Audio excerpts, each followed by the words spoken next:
Ја следите емисијава Македонски корени од Сиднеј со вашите домаќини Јони и Бети Треновски. Почитувани слушатели и Facebook следбеници, како што знаете, секоја сабота оваа време на Македонски корени е резервирано за разговор со наши гости. Наш гостин за денес е господин Љупчо Пренчов, пратеник од редовите на ВМРО, ДПМН и коалицијата Твоја Македонија и председател на Комисијата за политички систем. Со господин Пренчов ќе разговараме за актуелните политички случувања во Македонија и пошироко, како и на теми кои не засегаат сите нас без разлика каде и да сме. Една од темите за разговор е дводневната посета на Македонија од страна на унгарскиот премиер Виктор Орбан заедно со неговиот владин тим. Токму така, почитувани, со господин Пренчов ќе зборуваме за пораките од заедничката пресконференција на македонскиот и унгарскиот премиер Христијан Мицкоски и Виктор Орбан. Ке зборуваме и за обраќањето на председателката Гордана Силјановска-Давкова и пораките кои ги испрати за време на 79-тото заседание на Обединетите нации. Со господин Пренчов ке зборуваме за одлуката на амбасадорите на земјите членки на Европската Унија да ги раздвојат Македонија и Албанија и од 15 октомври одвоено да го одат интегративниот пат, а ќе зборуваме и за изјавите на премиерот Христијан Мицкоски и лидерот на СДСМ Венко Филипче поврзани со оваа тема. Ке зборуваме за новите владини мерки и за заглавениот закон за бранителите, а ке зборуваме и за условувањата на албанските политички партии. Со господин Пренчов ке зборуваме и за изјавите на председателката на албанскиот парламент Спиро Пали, кој ги даде за време на нејзината посета на Македонија. Со господин Пренчов ке зборуваме за плачењето на Венко Филипче за време на средбата со председателката на албанскиот парламент Спиро Пали, а ќе зборуваме и за долгорочната владина визија 2024-2044. Со Пренчов ке зборуваме и за најавените протести пред собранието и владата од страна на ДУИ и Европскиот фронт. Почитувани, ова се само еден дел од темите за кои во следниве 80 или повеќе минути колку што ќе ви треба. Впрочем, ќе разговараме со нашиот гостин, господинот Љупчо Пренчов, кого во овие моменти ќе се обидеме да го поканиме во студиово на Македонски корени да ни прави друштво. Се надеваме дека се во ред со звучниот сигнал. Господине Пренчов, добро ви утро и добри дојдовте на Македонски корени. Добро вечер за вас, бидејќи слушам дека е некаде околу 18 часот. Добро утро за оние кои што не следат од Република Македонија. Се надевам дека сте добро, се немаме видено 2 години и еве се радувам што ќе имаме можност да поразговараме на сите актуелни теми. Добро ви утро и од мене, господине Пренчов. Ви благодариме што ја прифативте нашата покана за денешново ваше учество во Македонски корени. Ни причинува задоволство и чест што сте повторно заедно со нас. Благодарам. Се надеваме дека ќе го задржиме вниманието на сите наши слушатели и гледачи, доколку има и прашања од гледачите и слушателите, а не се опфатени од наша страна, ќе ви бидат поставени на екран, доколку сметате дека треба да им одговорите на истите. Задоволство ќе одговориме на било кое прашање поставено. Так. Во четвртокот и петокот унгарската делегација, предводена од премиерот Виктор Орбан, беше во официјална посета на Македонија. На аеродромот во Охрид, Орбан и неговата делегација беа пречекани со највисоки државни почести од премиерот Христијан Мицкоски и министерот за транспорт Александар Николовски и други владени представници. Мицкоски и Орбан одржаа тет-а-тет средба, како и меѓувладина средба. Како ја оценувате оваа посета, особено имајќи предвид дека се одржува 79-тото генерално собрание на Обединетите нации, каде присуствуваше и македонската делегација, предводена од председателката Гордана Силјановска-Давкова? Добро, овие неколку денови беа поврзани со многу меѓународни активности на владата пред се и на председателот на државата, професорката Силјановска, со тоа што делегација, како што кажавте сами и вие, предводена од премиерот на Унгарија, заедно со целата своја влада беа во Македонија, каде што се разговараше покрај тоа што имаше една меѓувладина седница на која што се разговараше за крупните и за практично стратешки прашања за развој помеѓу двете држави. Имаше и одделни билатерални средби помеѓу министрите кои што управуваат со исти ресори во двете држави. Тоа е добро да се земја членка од Европската унија, од НАТО, со тоа ќе продолжи со други држави, да имаме некои поблиски односи со цел што е можно повеќе до интересите на македонскиот народ и интересите на државата да се реализираат, и тоа е една во контекст со тие средби. Од друга страна, бидејќи знаете дека имаше и Генерално собрание на Обединетите нации, таму беше Македонија представена преку претседателот на државата, професорката Силјановска, но имаше и министрот беше за надворешни работи, чинам имаше и други министри кои што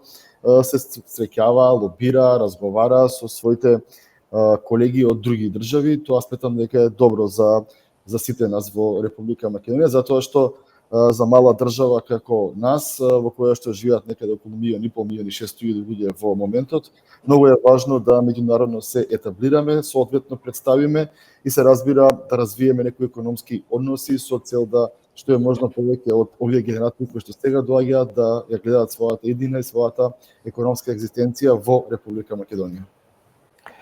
По тет-а-тет средбата се одржа неколку билатерални средби, како и вие што напомнавте, и заедничка меѓувладина седница, пошто двајцата премиери имаа заедничка пресконференција.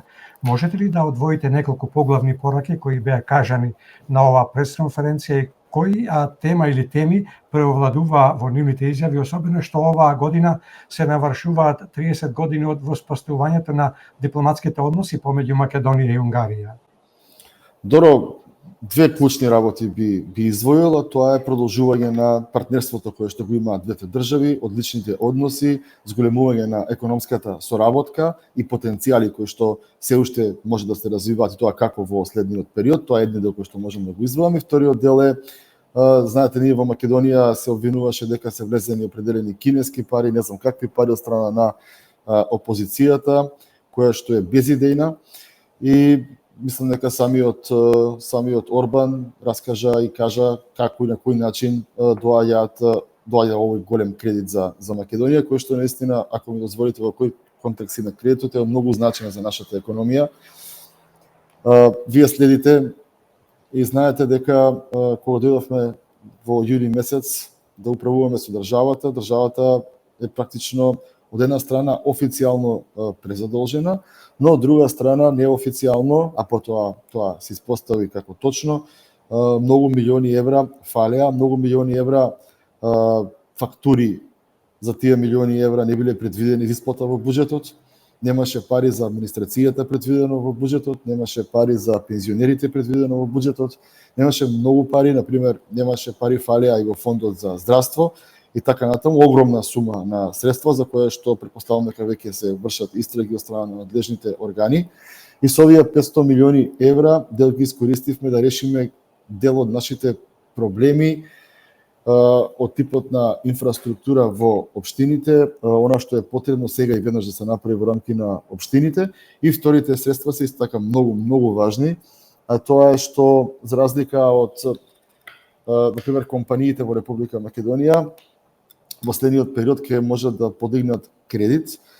Тоа ќе биде некаде околу, значи пола, колку дава државата, толку дава и компанијата, и практично очекуваме некаде околу 700 милиони евра да се вбризгаат во македонската економија во следниот период. Тоа се многу пари, но додадената вредност е тоа што државата преку овој многу ефтин кредит, кој што не може да се најде на пазарот ниту како компанија, ниту како држава да го земете, со тој многу ефтин кредит компаниите ќе бидат поконкурентни за разлика од другите нивни ривали од регионот, затоа што кога вие имате правите некој производ и затоа сте земе кредит, што земаат сите кредит компании во регионот, но доколку тој кредит е со многу помала камата, вие од старт имате многу голема поволност при пласирање и цената на производот кој што го произведуваат, и тоа е многу важно за македонската економија, затоа што за нас како мала држава 700 милиони евра да се вбризгаат во таа економија, значи многу работни места, значи повисоки плати, значи повисок GDP, значи подобар кредитен рейтинг на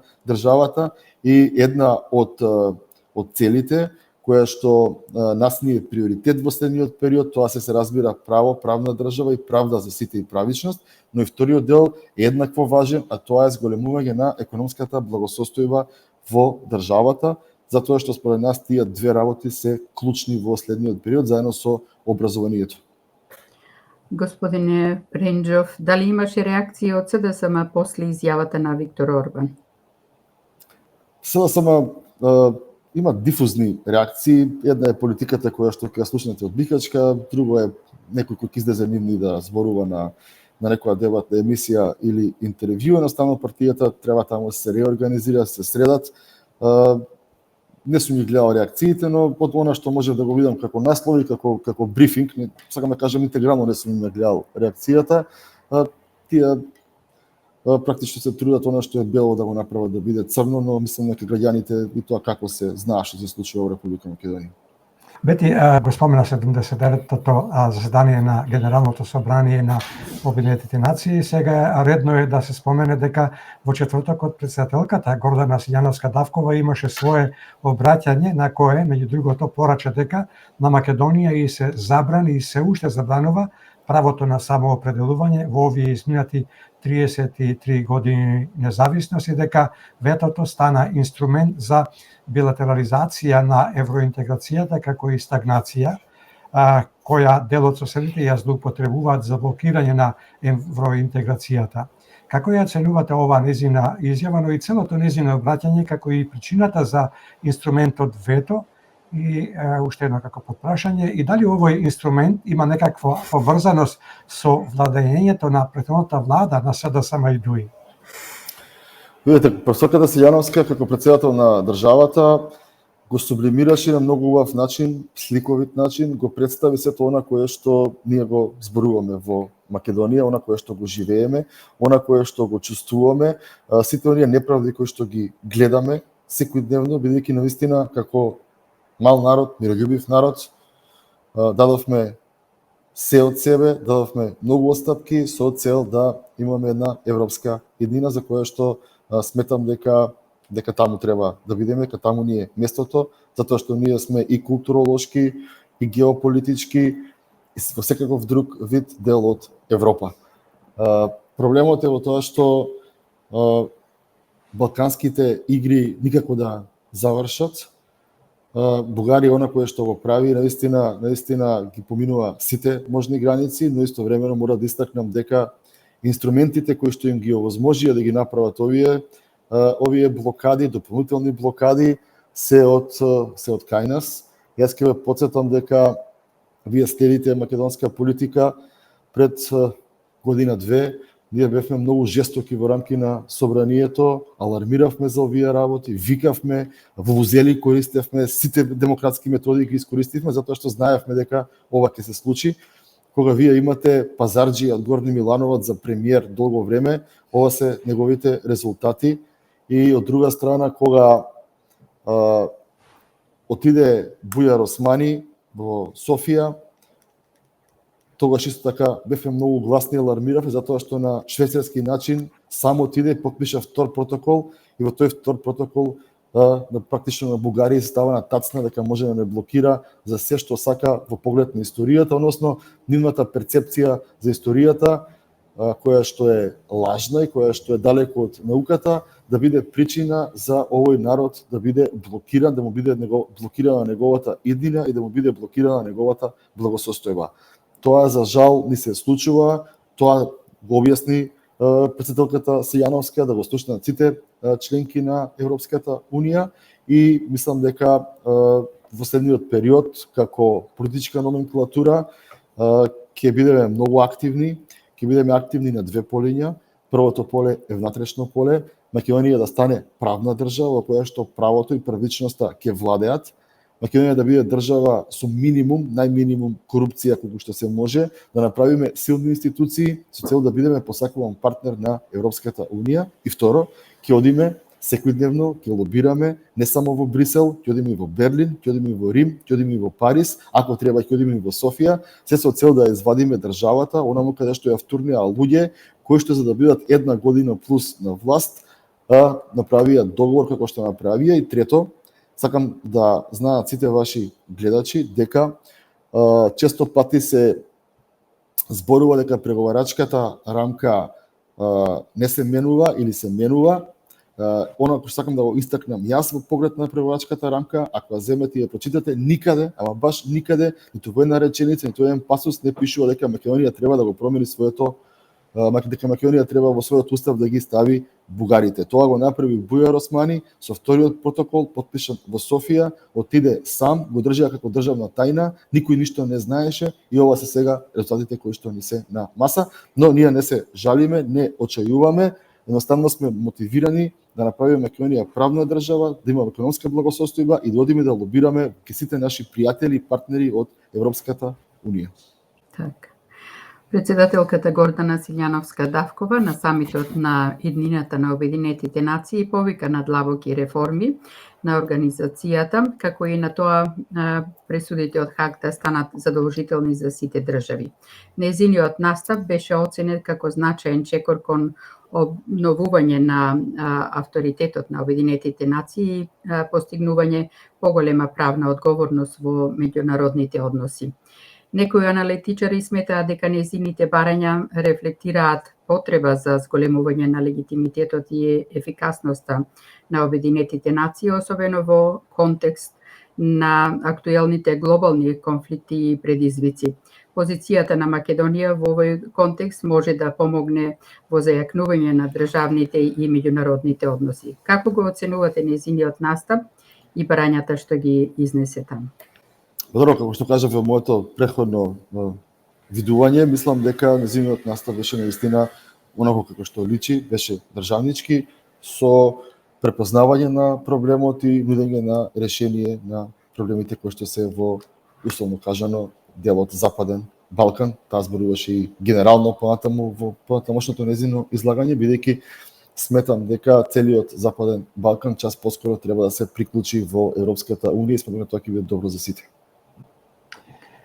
Во Брисел, амбасадорите на земите членки на Европската Унија одлучија да ги раздвојат Македонија и Албанија од 15 октомври, одвоено ќе го одат интегративниот пат.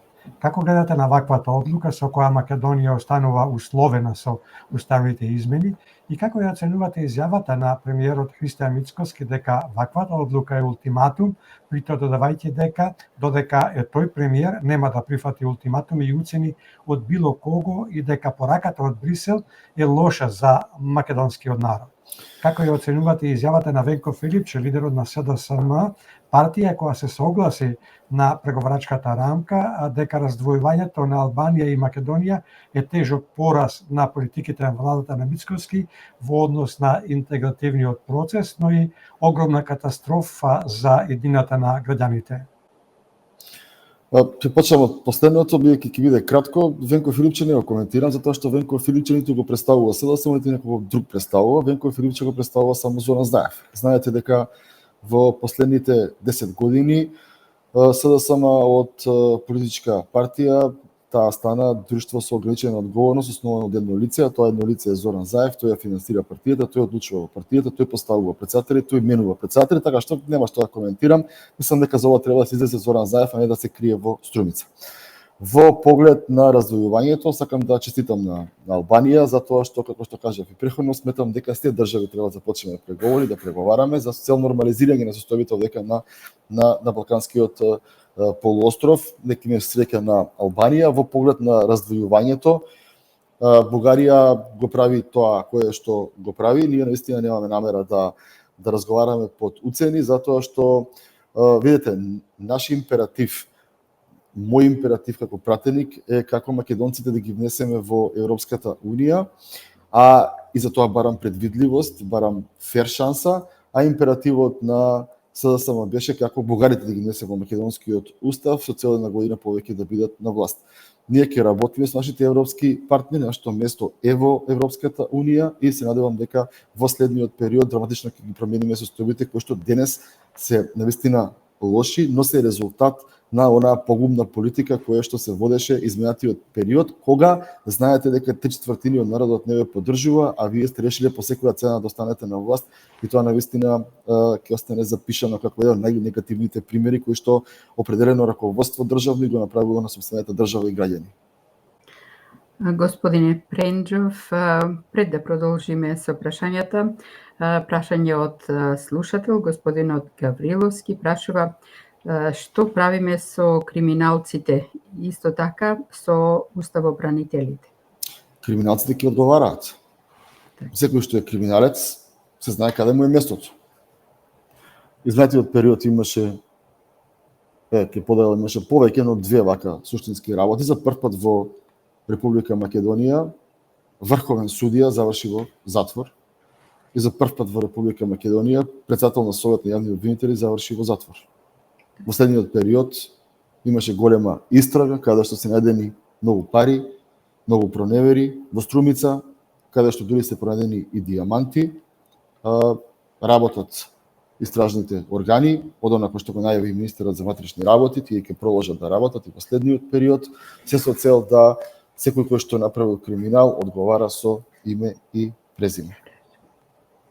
Во поглед на уставобранителите, знаете дека ние поддржуваме нивната борба за да докажат дека се навистина невини и дека онака кој што им се ствара, кој што им се става на терет како терористи, нема никаква блага врска со реалноста која што се случила.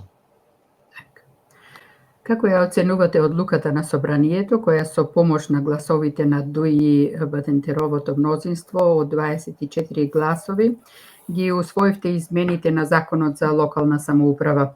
Овие измени им дозволуваат на советниците, назначени за вршители на должноста градоначалници, да ја извршуваат функцијата до редовните локални избори. Исто така, каков е вашиот став за улогата на ДУИ во обезбедувањето на двотретинското мнозинство, особено во контекст на честите вербални конфликти помеѓу ДУИ и владеачките партии? Ќе биде многу краток, бидејќи тука работата е многу едноставна. Ние сметавме дека, иако на последните избори пред некои 120 дена, во аеродром победата беше огромна, беше 10, 12, 13 000 гласови разлика, што наистина беше известно за тоа доколку би имало избори во аеродром, кој би победил на тие избори. Сметавме дека е неодговорно да граѓаните секоја година ги носиме по 2 пати на избори. Затоа го предложивме законското решение со цел да штедиме пари, време. И тоа е едниот дел, зашто ДУИ го поддржа. ДУИ го поддржа затоа што тоа им беше нивен интерес. Зошто им беше интерес? Затоа што тие се свесни дека во Сарај и во Гостивар тие не можат да победат. Тоа ќе беше голем јавен срам на ДУИ, кој што се представува дека се најголема политичка партија кај албанците, и од тие причини го поддржаа законот. Ние го поддржавме заради тоа што сметавме дека граѓаните не треба да ги малтретираме, дека не треба да трошиме дополнителни средства на пари, а ДУИ го поддржа за да не излезе срамот пред јавноста, бидејќи се пак Гостивар и Сарај се места кои што се за нив значајни. Владата најави дека од наредната година со нови мерки преку зголемување на буџетот за вработување на млади кадри и отварање на преку 70.000 нови работни места, како и други олеснувања и мерки, ќе го спречува исилувањето на младите и враќање на студентите кои студираат во странство за да се вработат во Македонија, како и иселениците кои сакаат да отварат своји бизниси. Како ги оценувате ваквите најави на владата и дали овие мерки сами по себе ќе бидат доволни за да се спречи исилувањето или потребно да се преземаат и други чекори, како например искоренувањето на непотизмот, етничката припадност и партиските вработувања, а воведување на мери системно? Да, па го ценувам како добро, тоа беше дел од нашата предизборна програма, со која што еден од главните императиви ни беше да задржиме човечкиот капацитет и капитал во Република Македонија, бидејќи на крајот на денот луѓето се најважни. Се ова што го правиме заради луѓето. Државата постои заради граѓаните, не постојат тие заради државата. И како држава се трудиме да на следниот период им направиме многу подобри услови од тие што ги имале.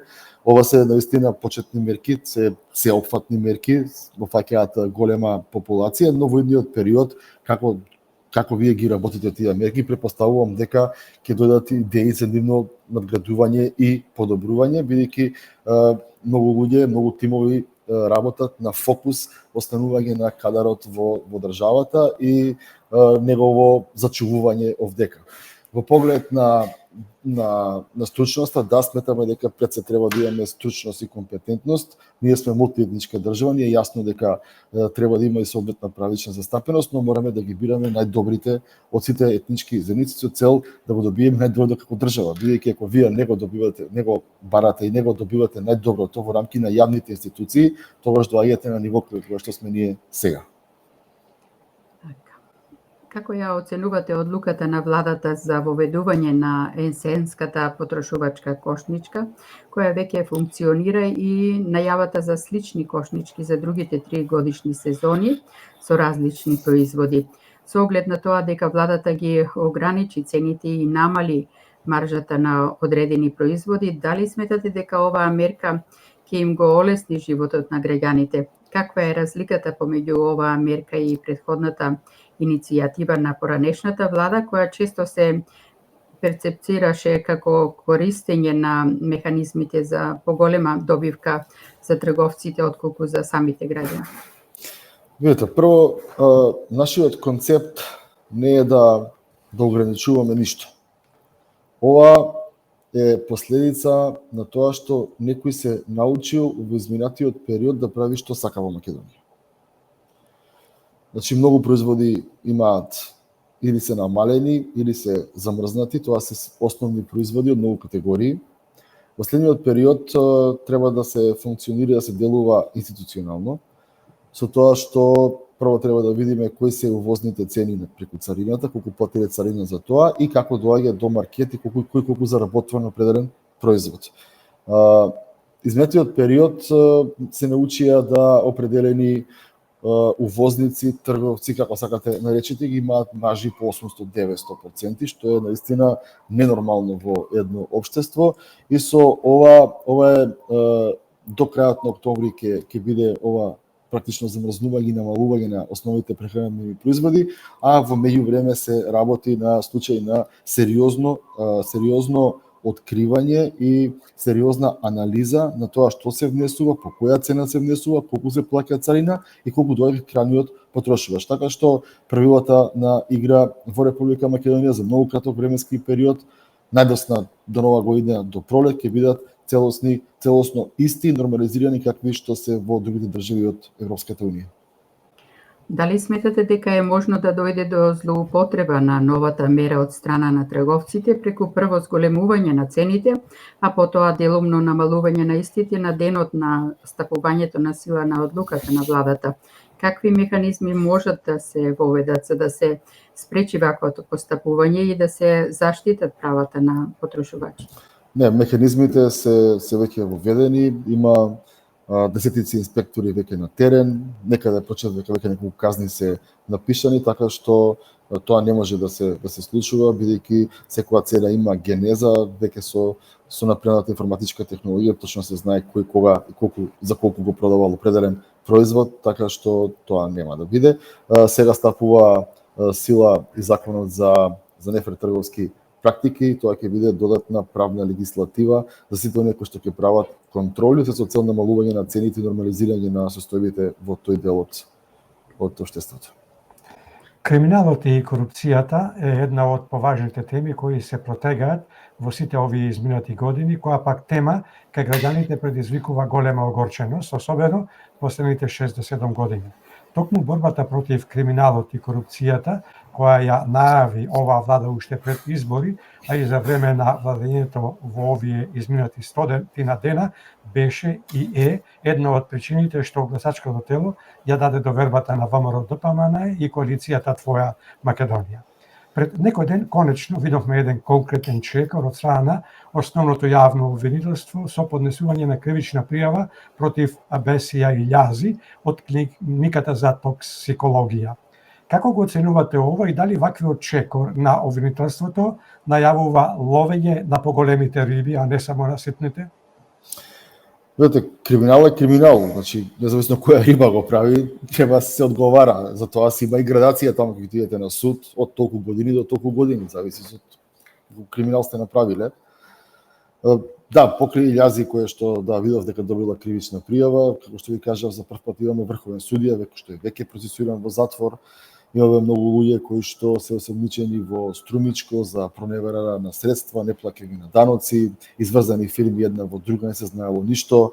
Имаме случаи во кои што определени фирми кои што се регистрирале во Македонија, потоа земале поврат на ДДВ, тој поврат потоа се префрлале на други лица кои што не постојат, фирмите биле згаснувани, тука има сериозни поместувања. Вчера видовме и некој функционер на СДСМ кој што бил директор на определен затвор во Струмица и тој мислам дека вчера има добиено кривична пријава за тоа што пуштал луѓе од затвор, не баре тоа е законот, а не судот. Така што нема крупни, нема ситни риби, има луѓе што правеле криминал, луѓе кои што не правеле криминал. Јас сум секогаш за оние кои што правеле криминал да бидат онаму каде што им е местото, со цел се независно како се викаат, независно како се презиваат, независно од полот, возраста, етничката припадност, да пратиме порака дека во Македонија единствен е законот и никој не може да биде над него. Поранешната министрка за одбрана Славјанка Петровска поднесе предлог закон за бранителите, кој во моментов е заглавен во Собраниската комисија за социјална политика. Дали имавте можност да го разгледате овој предлог закон и каква е вашата оценка? Со која цел беше поднесен токму сега, а не за време на изминатите 7 години кога беа на власт? Јас имав дебата со Славјанка Петровска пред 2 дена на национална телевизија, дека се гледа дека тоа е личен пиар со цел да избегне од цивилото наречено СДСМ, од нивната безидејност и дека таа сакаше нешто да направи самостојно и да го компензира она што се случуваше внатре во партиските комбинаторики и во партиските избори за претседател на СДСМ. Она кој што треба да го знаете тоа дека кога таа го предложи законот, пратеничката група на ВМРО ДПМН, коалицијата Твоја Македонија, од прв до последен го поддржавме законот, но тоа не беше случај со пратеничката група на СДСМ, затоа што нејзиниот колега, кој што седи до незе, Фатмир Битики, кој што до вчера беше подпредседател на СДСМ, беше подпредседател на владата, тој не го поддржува тој закон и тука гледате дека состојбите се такви како што се. Ние отидовме чекор понатаму, побаравме интерпелација на работата на Илире Даути, која што го кочи законското решение во рамки на Комисијата за социјална политика. Се подпиша сите пратеници, членови на таа комисија од нашата пратеничка група, таму останаа неподпишани само Фатмир Битики и Тренчевска од Струмица пратеничката, и тоа уште еднаш мене ми покажува дека Заев е тој кој што практично стои позади целото тоа, бидејќи Заев неколку пати во својата кариера има изјавено дека на СДСМ не и личи да се бави со национални прашања, дека патриотизмот не им прилега, нив патриотизмот, и мислам дека на крајот на денот секогаш вистината излегува на виделина, целата македонска јавност е јасно дека ова беше се една голема шарада за личен пиар на колешката Славјанка Петровска. Господине Пренџов, дали овој закон и на вас ви наликува на кукавичко јајце и дали спрема вас овој закон треба да се разгледува ваков каков што е или треба да се доработи за да може да се спроведе? Не е проблем да се доработи, не е проблем да се надгради, не е проблем да се прецизира законското решение. Ние сме тука, ние сме отворени, но не е тоа целта. Целта е да како еден човек кој што замислите до вчера бил министер за одбрана, до пред 100 дена беше, нема ни 100 дена, помалку од 100 дена беше министер за одбрана, и кога позади него стоела администрација од 400, 500, 600, колку се вработени во одбрана, не успеала за 2 години да го направи овој закон и да го предложи во собранието, но како пратеник кој што е сам и нема позади него администрација, доживеала катарза и успеала за 2 недели да го предложи до собранието. Тоа мислам дека ви кажува се. Како ги оценувате барањата, односно условувањата од страна на албанските политички партии, ваквиот предлог закон да важи и за припадниците на УЧК, кои во 2001 беа окарактеризирани како терористи, а она и УЧК како терористички паравоени групации. Како гледате на тоа што со ваквото барање припадниците на УЧК ќе се изедначат со бранителите на Македонија? Не може никогаш да се изедначат. Во нијен контекст, тоа е прво, но на кое што е суштината е тоа што, знаете како, СДСМ не ги бива за работа. Немаат ребро за работа, немаат идеи, тие сметаат дека кога се на власт, дека тоа е нивно природно право од Бога дадено да бидат на власт и дека сега кога не се само одмараат и чекаат пак да се вадат на власт. И сега вие во македонското општество имате покачување на пензии за пензионери кои што не се случуваше порано. Имате К15 за целата администрација која што им беше заборавена во буџет. За прв пат после 10 или 9 години имате нови лекови на позитивната листа кои што ќе бидат бесплатни. За прв пат во државата имате раздвижување на економијата. За прв пат после 7-8 години имате учебници за секое дете испринтани и штампани донесени до училиштата. И сега они тоа го гледаат, тие се безидејни, за да не се разговара на овие реални теми кои што живот значат, тие ги ставаат како кукавичко јајце, овие теми за кои што сега ние треба да разговараме, а не да најавиме дека покрај овие 2500 денари вашите колеги пензионери во Република Македонија во март ќе добијат нови 2500 денари се да имаат пристоен живот. Нас не се сите еднакво важни, а што се унесува до законот, тоа е бомба која што им пукна во раце, бидејќи законското решение ние го поддржавме сите од прв до последен, ама незините не го поддржаа.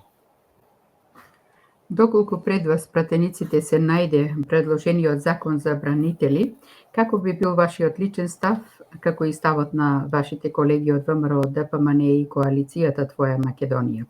Што сметате за неговата важност и потенцијалните последици? Ние, како што ви кажав и претходно, на потребата од донесување на законското решение гласавме сите од прв до последен за. Коалицијата Влен, рековме, почесто изјавува дека законот за бранители ќе остане заглавен, наведувајќи дека не е приоритет и дека поднесувањето на законот од страна на Славјанка Петровска е лицемерно. Како ги оценувате ваквите изјави? Какво е вашето мислење за однесувањето на спикерот Африм Гаши, кој не ја свикува Собраниската комисија за социјална политика под водство на Илире Даути од ДУИ? Дали имате план да го одблокирате овој закон и како? Вака, значи, Африм Гаши деловнички ја даде на Илире Даути комисијата и таа се труди да преку определени празнини во деловникот, бидејќи ова е нов деловник, за прв пат е сега, преходно не работевме по овој деловник, ова е резултат на процесот Жан Моне. Во следниот период во собранието ќе разговара комисијата за мандатно-имунитетни прашања. Тогаш ќе се седнеме сите, тоа ќе биде јавна седница на која што сите овие различни толкувања во поглед на деловникот ќе ги разрешиме и тоа ќе биде се јавно соопштено. Ќе учествувам на таа дебата, па заве Боже наредна прилика ќе видиме што биде резултатите од нејзе.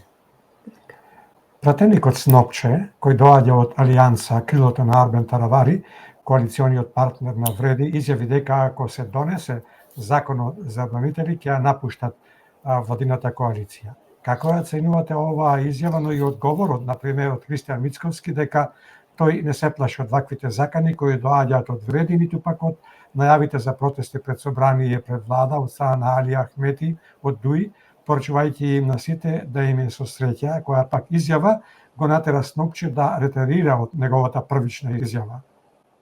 Исто мислам и јас дека му е со среќа, мислам дека тоа таквите изјави не се во ред. Видете, тоа е прашање за кое што ние не се согласуваме.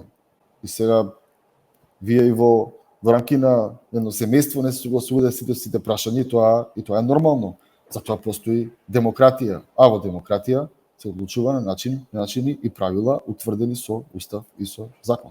Така што ние воспоставуваме нова политичка култура во државата, ние сме нова генерација и ние сакаме с цел на која што го разговараме да биде јасно, гласно и транспарентно пред јавноста. Нема договарање, нема преговарање, што мислиме тоа кажуваме. Како разговарам со вас денеска преку интернет, така се разговараме и во собранието, така разговараме и во телевизиите во Македонија. Едноставно ние сме тоа што сме, мислиме добро на сите, не ги делиме граѓаните на македонци, албанци, турци, власи, роми и срби, и тоа е идентитет не ни смета, и тоа е јазик во државата не ни смета, ниту една религија не ни смета, тоа се секуларни работи, интимни на секој човек индивидуално, она кое што нас не интересира како оваа држава да ја придвижиме и како оваа држава да направиме поубаво место за живење за сите. Во оваа држава, во изминатиот период, вие сте повозрастни од мене, претпоставувам повеќе паметите, главно е политика и политиканство. Ако немаш идеи, ако немаш проекти, ако немаш да им овозможиш подобар живот на граѓаните, на пензионери, вработени, независно на кој приватен сектор, тогаш почнуваш политика, тогаш почнуваш социјални теми. Не, ние имаме цел да направиме државата подобро место за живење. Разговараме со сите, разговараме со секого, тоа ни е работа, но истовремено секаде и кажуваме нашите јасни ставови. Вице-премиерот Изет Меджити неодамна изјави дека во владината коалиција постои согласеност за законот за правична застапеност, но дека е потребно да се пронајде начин за евидентирање на застапеноста на етничките групи во администрацијата. Каков е вашиот став за најавениот нов закон за правична застапеност, кој ќе го замени на балансерот? Дали имате информација од премиерот Мицковски за основите на новиот закон за правична застапеност? Прво треба да видиме, да почекаме Уставен суд, како ќе одлучи, која ќе биде конечната одлука. Јас ви кажав, ние немаме намера да ствараме никаде етнички тензии. Кога ќе се донесе одлуката од Уставен суд, ние ќе почитуваме каква и да е и врз основа на таа одлука ќе ги превземаме сите наши следни чекори. Дали очекувате конечно во новиот закон главен критериум при вработувањето да биде мерит системот наместо етничкиот и партискиот клуч? Очекувам да имаме, како што ви кажав и во еден од моите претходни одговори, очекувам да имаме стручна јавна администрација мотивирана за работа. Да има правична застапеност, но најдобрите да ги добијат местата кои што ќе бидат резервирани независно за која етничка заедница станува збор. На почетокот на неделава, Националниот совет за развој ја одржа својата втора седница на која присуствува и голем број на гости. Премиерот Христијан Мицковски, кој воедно е претседател на Советот, во своето воведно обраќање пред присутните ја представи 20 годишната долгорочна визија, наречена 2024-2044. При тоа ја повика опозицијата активно да се вклучи во работата на овој Совет. Како ја оценувате ваквата владина визија и обраќањето на Христијан Мицковски, како и неговиот повик до опозицијата за активно учество? Националната развојна стратегија, документ кој што се работеше во изминатиот период, ние како тогашна опозиција бевме многу активно вклучени, бидејќи со оглед на изборните резултати знаевме што ќе се случува во Македонија и сметавме дека добро е да споделиме искуства од целиот свет, бидејќи тоа беше под покровителство на Обединените нации, преку UNDP, програмата за развој на Обединените нации, беше поттикнато. Сите земавме активно учество како опозиција, сега како водеачко мнозинство имаме сериозни намери да работиме стратешки, односно потезите што ги влечеме денес, да видиме како се рефлектираат следните 20 години. Многу меѓународни пријатели и многу експерти ќе помагаат со своји гледања, со своји искуства, затоа што препознаваат дека навистина имаме желба државата да ја придвижиме чекор понапред. Уставниот суд наскоро треба да расправа за законот за употреба на јазиците. Лидерот на ДУИ Али Ахмети изјави дека при испитувањето на законот за јазиците би било враќање во минатото, предупредувајќи дека ќе се креирале длабоки кризи. Како ја оценувате ваквата негова изјава? Никој не го напаѓа ниту еден закон, ниту еден јазик во Република Македонија, ги негуваме сите јазици, што ги зборуваат сите етнички заедници, почнувајќи македонски, албански, турски, влашки, ромски, така што мислам дека се враќаме на стартот, тоа е дека Али Ахмети нема идеја, Али Ахмети и ДУИ се уплашени, Али Ахмети и ДУИ знаат дека не може за ништо да се пазарат, и Али Ахмети и ДУИ измислуваат тривијални работи кои што ќе одвлекуваат јавноста на некои национализми, враќање во 20 век, ако некој ја враќа државата назад, тоа е токму ДУИ Али Ахмети. Нека си ги прочитате сите соопштенија и сите изјави кои што ги имаат од пред изборите па до ден денеска и можеби ќе му се разбисат повеќе работите. Председателката на албанскиот парламент Елиза Спиропали за време на официјалната посета на Македонија се сретна со македонскиот председател на Собранието Африм Гаши. Таа, за време на заедничката пресконференција, рече дека нејзините очекувања за одлуката на Уставниот суд за законот за јазици се да биде во согласност на Охридскиот рамковен договор. Спиропали даде забелешка и за балансерот за коридорот 8 и за уставните измени, притоа додавајќи дека би било жал што Македонија ги нема спроведено. Како ги оценувате овие нејзини изјави, дали тоа не е мешање во внатрешните работи на Македонија? Видете, јас немав прилика да се видам со нези, јас ова го прочитав. Како што ви кажав, дошла во официјална посета и соопштува ставовите на незината држава. За разлика од Зоран Заев, Ковачевски и останатите, другите држави се грижат за своите луѓе кои што ги имаат во соседните држави, ги интересира до каде се работите. И тоа според мене незин став, мешање за внатрешни работи, може некој да ви се меша ако вие му дозволите да ви се меша. Таа има еден став, ние тој став практично уставни измени не се согласуваме во ред. Видете, не треба да се закрвуваме со никој доколку за нешто не се согласуваме. Ако за нешто се согласуваме, може да соработуваме, ако не се согласуваме, тоа е тоа. Уставни измени под бугарски диктат без никаква предвидливост за нашите европски интеграции нема да се случат. Така, председателката на албанскиот парламент. Извинете, ако може, сакам уште еднаш да потенцирам. Нас ни е целта како државата и македонци да ги несеме во Европска унија. Ако на бугарите има цел како овие 2000 бугари да ги внесат во македонскиот устав, да си подадеме рака истиот ден кога државата влегува во Европска унија, они влегуваат во Европскиот устав, тоа е вин-вин ситуација, така ќе бидат мотивирани да не поддржуваат повеќе со цел побрзо нивните да влезат во македонскиот устав. Доколку тоа не го прифаќаат, тогаш гледате дека работата или е подлабока или е нешто друго. Така. Алиса Спиропали, председателката на албанскиот парламент, имаше средба со лидерот на СДСМ Венко Филипче, на која Филипче ја изразил загриженоста дека актуелната македонска влада не презема конкретни чекори за забрзување на интеграцијата на Македонија. Тој укажал дека ваквиот пристап ја доведува иднината на државата во ризик. Како го оценувате овој став на СДСМ, особено на Венко Филипче? Сублимат во една реченица, она кое што може да го видите, да го слушнете, е тоа дека за секој неуспех на Македонија во поглед на евроинтеграциите, најрадосни се радикалите во Бугарија и македонската опозиција. Тие се вака најсреќни затоа што нас не блокирале. А не блокирале затоа што на тацтен ги дававме и ги подпишавме сите теми на кои што можат да не блокираат.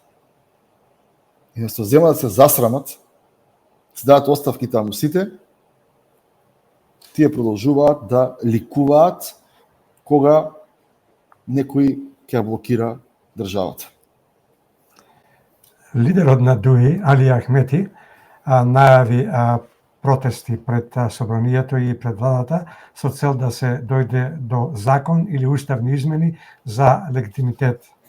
Ахмети го обвини Мицкоски дека го прекршил рамковниот договор, правејќи влада со коалицијата Влен.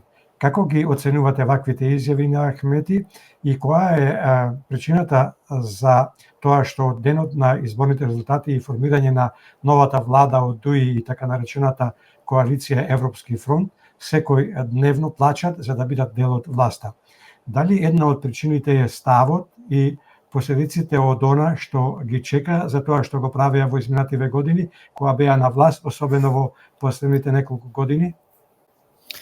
ДУИ и Али Ахмети имаат право да се протестираат, тоа е нивно демократско право, ама протестите ги најавуваат за септември помине, па сега за крај на октомври ги најавуваат. Тоа мене ми кажува дека немаат едноставно поддршка на теренот, бидејќи за да имате вие протести, некој треба да излезе да протестира. Тоа е првиот дел. Вториот дел многу е, знаете како, во коалицијата на ДУИ што се вика Европски фронт, тие земаа и во пример во општина Шутово Ризари бараа гласови преку градоначалникот на Шутово Ризари, кој што е Ром, бараа гласови ки бошњаците преку преку бошњачки партии, ки турците бараа гласови преку партијата на Бејџан Илијас и на уште еден колега пратеник. Кога ги собраат тие сите гласови, викаат сега не постојат ни бошњаци, ни турци, ова се гласови на дуи на албанци, јас сум легитимен, другиве не се легитимни. Тривијални работи, тоа се тривијални работи. Во демократија, оној кој што има 61, тој формира влада.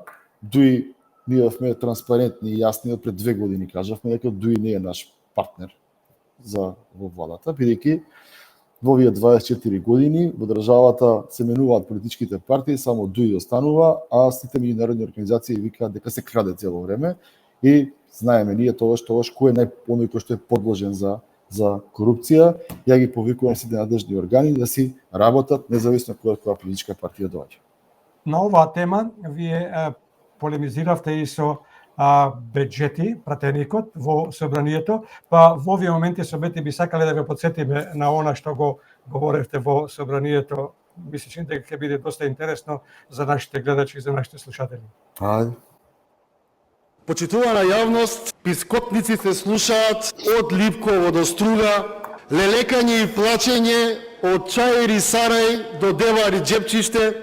Вакво епско плачење во македонската политичка сцена досега ниту се видело, ниту се слушнало. Вакво плачење по власт и за власт е незапаметено и дегутантно за гледање. Господине Беџети, нели е срамота во собрание секое процедурално јавување, секоја реплика, секоја контрреплика, секоја јавување за говор континуирано да биде плачење за власт? Нели е срамота? Исто како што нели е срамота Дуи да се поистоветува со албанците во оваа држава. Господине Беџети, еден пријател албанец ми вели, гласав за Дуи, но кога видов како плачат секојдневно за власт, од сега па натаму, никогаш повеќе нема да гласам за Дуи. Вели, ние албанците сме горд народ и знаеме што е демократија и знаеме да почитуваме демократија. Вас, господине Беџети, ниту вие до албанците мислата, ниту вие каузата албанците. Вас ви се тендерите, вас ви е неказливоста, вас ви е местењето на судии, обвинители, фирми, така натаму и тоа е завод кој што ве боли, а не албанците. И немојте никогаш граѓаните во оваа држава да ги делите во 21. век и никогаш не ги рачунете дека граѓаните се бројка, ќе ги множите, ќе ги делите како што му одговара на раководството на Дуи. Не може во Шуто Оризари да барате гласови преку градоначалникот, преку колегата Бејџан Илијас да барате од турците гласови, преку колегата Бошњак од бошњаците гласови и потоа да кажете ова се сите гласови на Дуи, не постои никој друг, вие сте нелегитимни, јас сум легитимен. Тие филмови нема да ги гледате со овие луѓе, со оваа генерација на политичари. Може би сте ги гледале во други времиња, со други генерации на политичари, сега ќе сидете во опозиција. Господине Беџети, во опозиција никој не умрел, ама тие што биле долго време на власт, имале злоупотреби во власта, многу одговарале и многу ќе одговараат, бидејќи овој народ го интересира одговорност. Каде се парите, каде се влијанијата, како дојдовте до Роуз-Ројсови, како до рудници, како до трговски центри, така натаму. За тоа вие плачете, а не за албанците. Слушнавме звукот на времето што ви истече. Остана ли нешто што не му кажавте во тој момент, па сакате сега да... Многу работи не му кажав. 3 минути беше, реплика беше. Вчера требаше пред 2 дена да биде гостин со мене на телевизија, избега, не доаѓаат. Стоам на секој збор. Се тоа точно, знаете. Знаеме дека е точно. Добро. Так. Сакам повторно да се навратиме на настаните од вчера.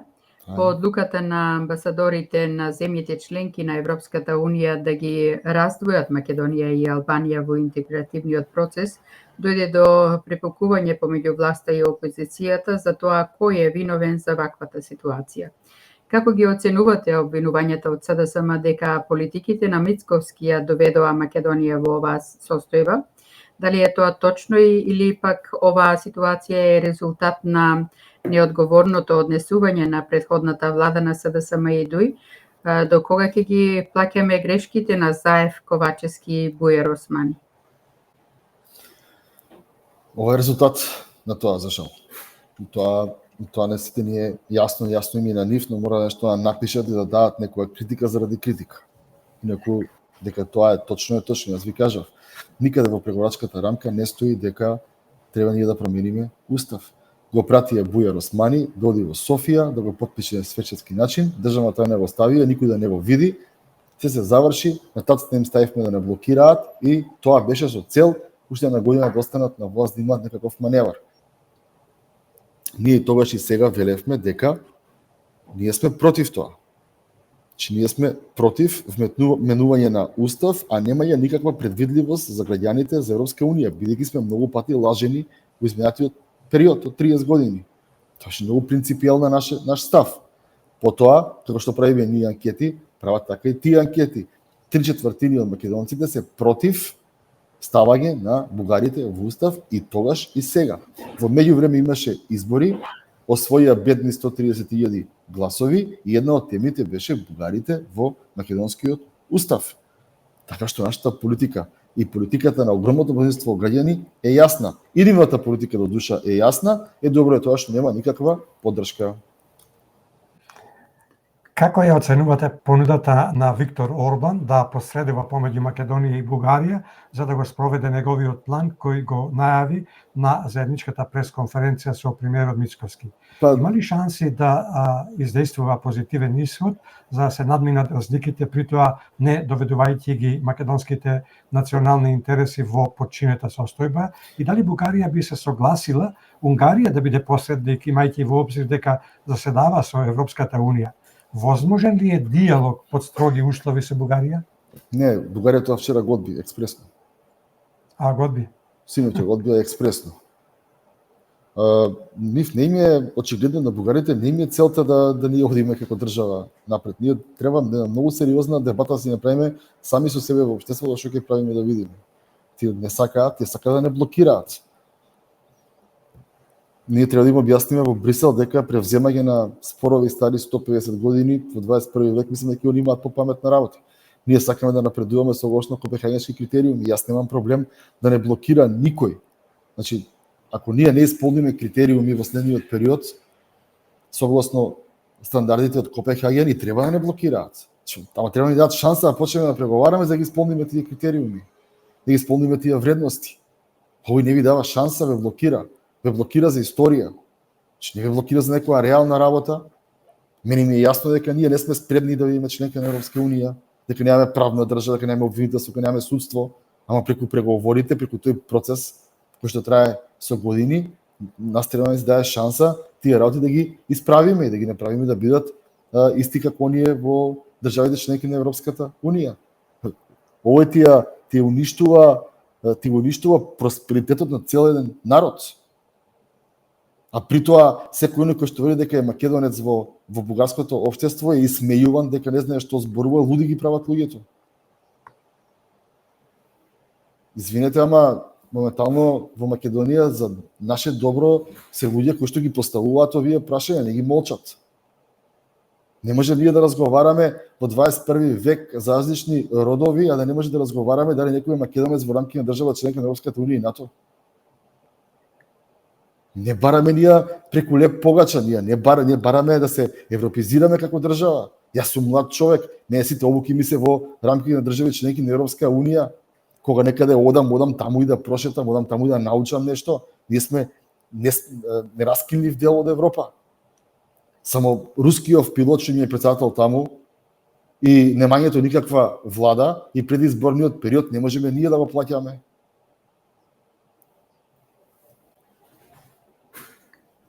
Тоа е мојот став. Лидерот на СДСМ Венко Филипче ја коментираше ситуацијата со одвојувањето на Македонија од Албанија во процесот на интеграцијата во Европската унија. Тој истакна дека ваква ситуација, ваков апсурд не е забележан во политичката историја и ја поврза со периодот кога ВМРО ДПМН беше на власт, укажувајќи на негативните последици од такво управување. Според него, најголемата трагедија е што ВМРО ДПМН сакала повторно да воведе билатерални преговори со Европската унија за спорот со Бугарија, нагласувајќи дека овој спор не е веќе билатерален. Како ќе ја оцените ваквата изјава? Дали сметате дека Филипче укажува на историски контексти или пак дека неговото обвинување кон ВМРО ДПМН е политичка манипулација? Најголемата трагедија не е тоа, најголемата трагедија е тоа што луѓе, криминалци, наместо да бидат орamo каде што им е местото, се шетаат по собрание и по телевизии и ни кажуваат каква треба да изгледа Република Македонија. Тоа е мојот одговор. Од конституирањето на новиот парламентарен состав помина 122 дена. Како ја оценувате досегашната работа на овој парламентарен состав, особено на парламентарното мнозинство, и која е разликата помеѓу овој со оној од претходниот, бидејќи вие бевте дел и од тој парламентарен состав, и каков одговор ќе дадете на оние кои го обвинуваат ова парламентарно мнозинство дека сте продолжиле со носење на закони по скратена постапка? Две работи. Прво го оценувам позитивно, второ опозицијата се почитува сега. Например, ние синоќа завршивме во 1 по полноќ со Комисија за финансирање и буџет. Опозицијата целосно може да каже своите ставови и забелешки. Сега, дали има носење на закони по скратена постапка? Да, има. Но зошто е тоа така? Тоа е така затоа што ние пред изборите рековме дека ќе имаме реорганизација на државната управа. Значи, неколку месеци пред изборите зборувавме кои се новите министерства и кои на државата ќе ги имаат тие министерства. Значи, законот за државна управа е огромен закон. Не е лесно да се стават нови министерства, да се угасат министерства, да се направи прераспределба на надлежности од едно во друго министерство, бидејќи сметавме дека, например, во 21 век вие мора да имате Министерство за енергетика. Значи, ова кризи ни покажаа и сега паметен човек учи од она што го гледа, да не му се повтори пак. После кризава со Русија и со Украина, значи енергијата навистина многу поскапе. Значи мора да имаме ние државни стратегии, мора да имаме посебна институција, тоа го најавивме. Тие работи беа на избори. Така ли беше? Тие работи беа на избори и ние веднаш после изборите, а пред ребалансот на буџетот, бидејќи моравме да направиме ребаланс во август, затоа што 500 милиона евра луѓе фалеа во буџетот. И ние рековме ово тераме по скратена постапка, со цел да предвидиме пари и за тие министерства, да почнат да се организираат, за следниот буџет и следната година имаме министерства во полна пареа. И тоа се помија на избори. Сега што се случува? Каде е злоупотребата? Кога вие ќе слушнете дека има толку и толку закони по скратена постапка. Има и ќе има уште повеќе. Зошто го кажувам? Јас сум многу транспарентен, затоа што кога вие ќе го смените тој закон, тој повлекува технички измени во уште многу закони надолу, ме разбирате? Значи, со тие скратени постапки, практично ние се усогласуваме технички помеѓу големиот закон, системскиот закон за државна управа и сите оние закони кои што се околу него, кои што соработуваат практично со него. Вака да објаснам, да ви биде јасно на сите. Ние немаме намера да молчиме опозиција, ние немаме намера да бидеме дуи и сите закони доаѓаат со европско знаменце, затоа ви кажав, синоќа до 1 сат бевме во рамки на собранието, дебатиравме за на Комисија за финансирање и буџет, така што опозицијата и сите нејзини ставови може да ги кажуваат транспарентно, јавно, доколку ги има. Сега доколку немаат идеи, немаат ставови и секој да одиме со гола политика, ние ќе ја објасниме работата и граѓаните мислам дека секогаш се многу попаметни од нас и точно знаат што се случува и во собранието и во владата и во државата. Так. Ви благодариме, господине Пренџов. Верувам и овој пат го задржавме вниманието кај сите наши ценети слушатели и гледачи. Ви посакуваме убав викенд, многу успех за заложбите за подобар живот и држава. Пријатно дослушање и скоро довидување овде на Македонски корен. До слушање, имате убава вечер. Ние ве имаме, денес е сончево, денот е убав, така да поздрав сите наши иселеници во Австралија. Јас не спомнавме и тоа, сум и председател на Словенската комисија која што е задолжена за врските со Австралија. Недавно имав една колешка, сега Касандра од вашиот парламент, од австралискиот, која што е задолжена за односите со Македонија, така што ќе се трудиме од ова ниво да ги унапредуваме нашите билатерални односи на собраниско ниво, плюс затоа што навистина огромен е бројот на нашинци кои што живеат и работат во Австралија. Остануваме во контакт, господине Пренџов, со надеж дека нема да чекаме 2 години како досега. За скоро овде се гледаме повторно на Македонски корени. Поздрав и секој добро. Поздрав голем, пријатно. Поздрав, секој добро.